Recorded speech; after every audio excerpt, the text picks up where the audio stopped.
We're in the month of May. The next month is June.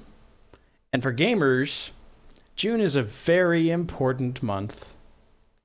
You just imagine a little halo forming above you, getting a little bit more dramatic lighting going on. Such an exciting time. It is. It really is an exciting time.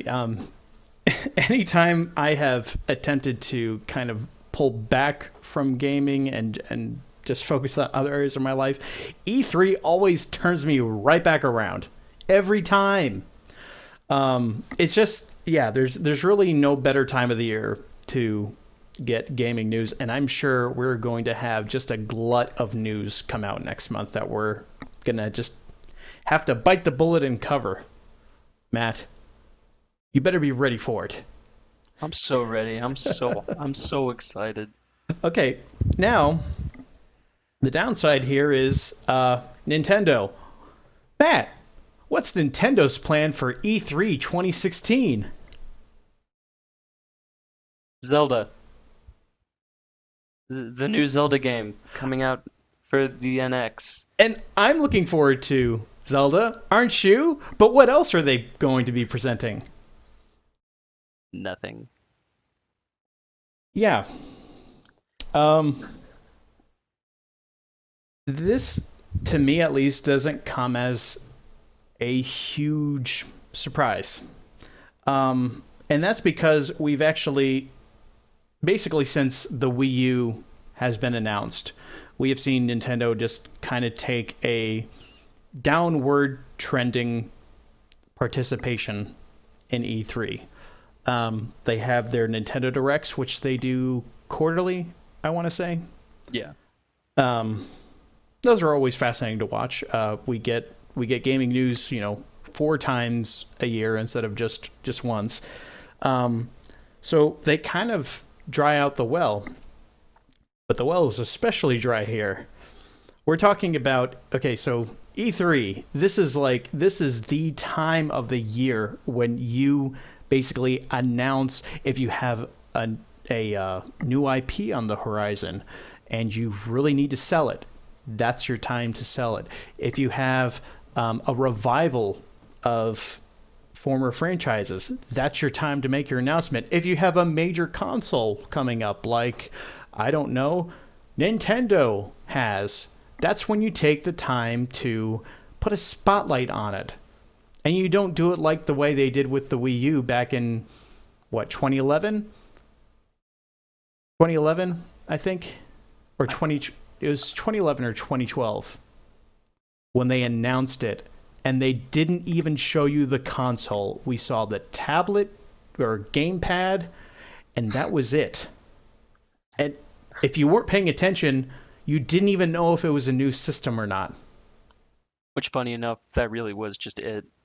That's all the Wii U was the Nintendo's version of an iPad combined to the Wii. I mean, it was basically them trying to further the DS concept of, oh, people want to play with 2 screens and a touchscreen. Not all the time. Not all the time. No. So, yeah, I mean, this is. Hey, I'm looking forward to the next Zelda.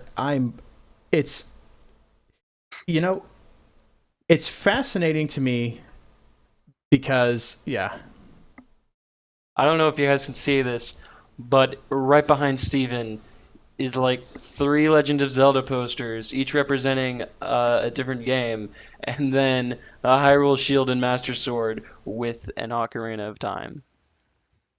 yeah. I kind of like Zelda.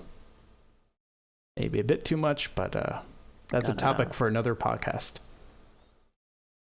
Um, so yeah, I mean, I'm interested in the next Zelda as much as anybody is.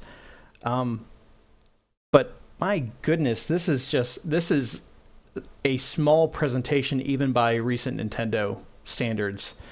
Um, I don't foresee this going over very well with the gaming community. Um, I know people, especially with it coming in 2017, people are going to want to start to hear details about the NX.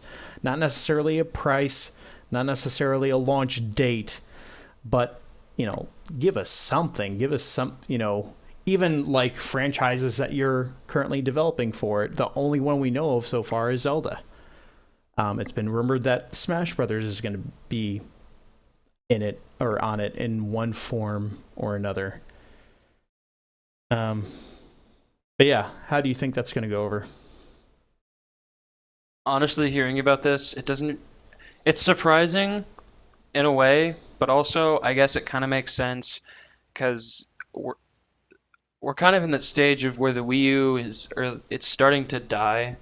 It's starting to become the previous generation of consoles. It's starting to become an Xbox 360 and PlayStation 3 console. So there's clearly not going to be a lot of games coming out for it.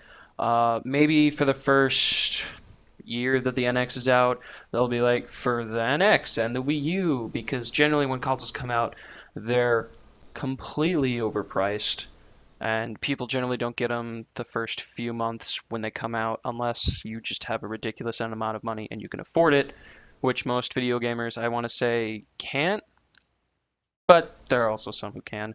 So seeing that there's not going to be a whole lot, or really nothing, that Nintendo's going to be doing at E3 is not really super surprising to me. Um, I'm also very excited to see the new Legend of Zelda and whatever they have to show for it.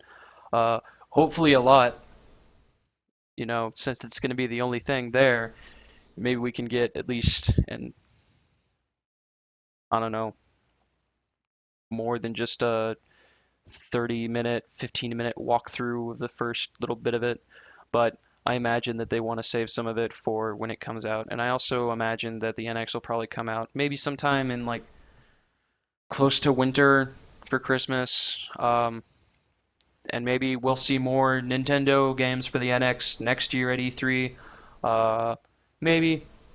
I, I actually haven't looked up the if they have a release date for the NX, or if there's like a specific season that they'll be releasing it. Yeah, so I can see the NX coming out sometime in like November or December, and maybe that E3 they'll have a little bit more than just Legend of Zelda. Hopefully they just won't have nothing.